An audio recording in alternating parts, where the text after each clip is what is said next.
తెలంగాణ కమల దళపతి నియామకంపై అధిష్టానం ఆచితూచి వ్యవహరిస్తోంది. అధ్యక్ష పదవి కోరుకుంటున్న ఆశాబహుళ సంఖ్య చాంతాడంతా ఉన్నప్పటికీ ప్రధానంగా ముగ్గురు పేర్లను పరిశీలిస్తోంది. సామాజిక సమీకరణాల్లో భాగంగా బీసీ ఎంపీలైన బండి సంజయ్, ఈటల రాజేందర్ లేదా బ్రాహ్మణ వర్గానికి చెందిన రామచంద్రరావు పేర్లను పరిగణలోకి తీసుకున్నట్లు తెలుస్తోంది. ఈ ముగ్గురిలో ఎవరికి పగ్గాలు అప్పగించాలనే దానిపై మల్లగుల్లాలు పడుతున్నట్లు సమాచారం.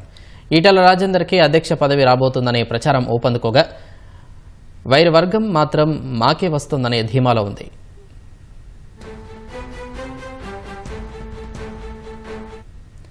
బీజేపీ సంస్థాగత ఎన్నికల ప్రక్రియ తుది దశకు చేరుకుంది.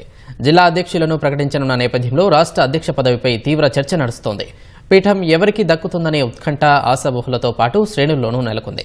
అధ్యక్ష పదవి కోసం ఎంపీ ఈటల రాజేందర్ పేరు దాదాపు ఖరారైనట్లు ప్రచారం జరుగుతోంది. కాళేశ్వరం విచారణ, స్థిరాస్తి ఏజెంటుపై దాడి ఆయనకు కలిసొస్తుందా లేదా అనే చర్చ జోరందుకుంది. తాజా పరిణామాలు హైకమాండ్ వద్దకు చేరినట్లు విశ్వసనీయ సమాచారం. అది సానుకూలమా లేదంటే ప్రతికూలంగా మారనుందా అనేది హాట్ టాపిక్గా మారింది.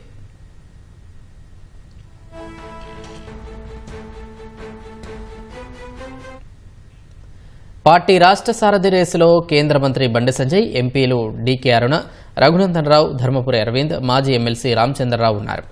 ఏడాదిన్నరగా కేంద్ర మంత్రి కిషన్ రెడ్డి జోడు పదవులు నిర్వహిస్తున్నారు. ఈ దఫా కేంద్ర మంత్రిగా కొనసాగిస్తూనే అధ్యక్షుడిగా తనకు అవకాశం ఇవ్వాలని బండి సంజయ్ కోరుతున్నట్లు ప్రచారం నడుస్తోంది. ఒకవేళ బండి సంజయ్కి ఇవ్వని పక్షంలో ఈటల రాజేందర్కు బాధ్యతలు అప్పగించాలని యోచిస్తున్నట్లు తెలుస్తోంది.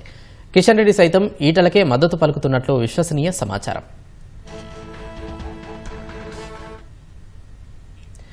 వివాదరహితుడిగా పేరున్న రామచంద్రరావుకు బాధ్యతలు అప్పగిస్తే ఎవ్వరూ అభ్యంతరం చెప్పే పరిస్థితి ఉండదు కాబట్టి పగ్గాలు అతనికే అప్పజెప్పాలని అధిష్టానం భావిస్తున్నట్లు తెలుస్తోంది. ఈటల రాజేందర్, బండి సంజయ్, రామచంద్రరావులో ఎవరికి అధ్యక్ష పీఠం దక్కుతుందో ఈ నెలాఖరు వరకు అధికారంగా తెలనుంది.